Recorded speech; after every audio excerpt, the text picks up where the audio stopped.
గురుగారు, శ్రీరాముడు పరమశివ భక్తుడు. రాముడు ప్రతిష్ఠించినటువంటి రామేశ్వరంలో ఉన్న శివలింగం యొక్క ప్రత్యేకత ఏంటి? చర్చనీయాంశమైన విషయం ఇది.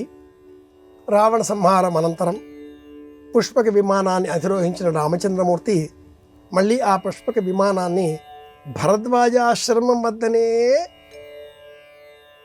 అక్కడ దిగిన నేపథ్యం ఉన్నది. శ్రీరామాయణం ఇలా వర్ణిస్తుంది. కనుక రామేశ్వరంలో రాముడు శివలింగ ప్రతిష్ఠ చెయ్యలేదు అని వాదించేవారు ఉన్నారు.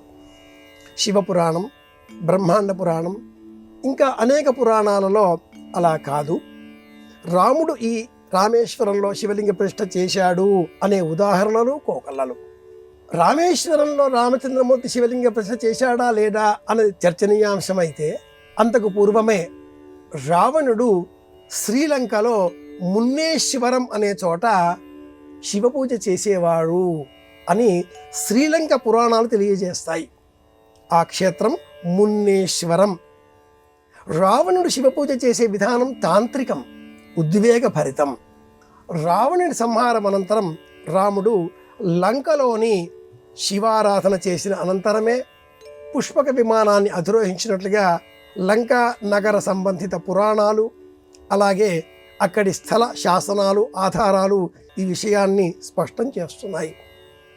రాముడు శివభక్తి తత్పరుడు, నిత్యము శివపూజా దురంధరుడు అని చెప్పడానికి అనేక పురాణాలలో ఇటువంటి సాక్ష్యాలు కోకల్లలు.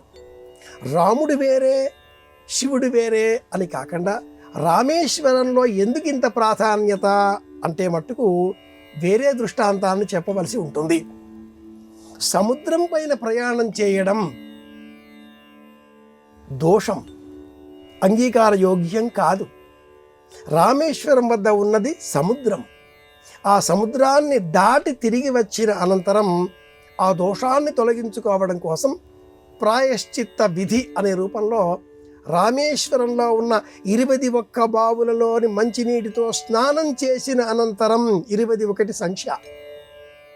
ఈ సంఖ్య ఏ విధంగా ప్రమాణం అంటే, మనలో మన గృహాలలో నేటికి మనం పాటిస్తూ ఉంటాం. జన్మించిన అనంతరం 21వ రోజున ఊయల, బారసాల, నామకరణం, ఇక ఈ శిశువుకు జీవనం ఉన్నది అనే ప్రమాణంతో 21 అన్న రోజును ప్రామాణికంగా స్వీకరిస్తూ ఉంటాం. మండల దీక్ష 42లో ఇది సగం 21. రామేశ్వరంలోని 21 బావుల నీటితో స్నానం చేసిన అనంతరం ప్రాయశ్చిత్తంగా ఈ దేహాన్ని పునీతం చేసుకున్న తర్వాత ఇసుకతో చేసినటువంటి ఆ శివలింగాన్ని మనం దర్శనం చేసుకుంటున్నాం.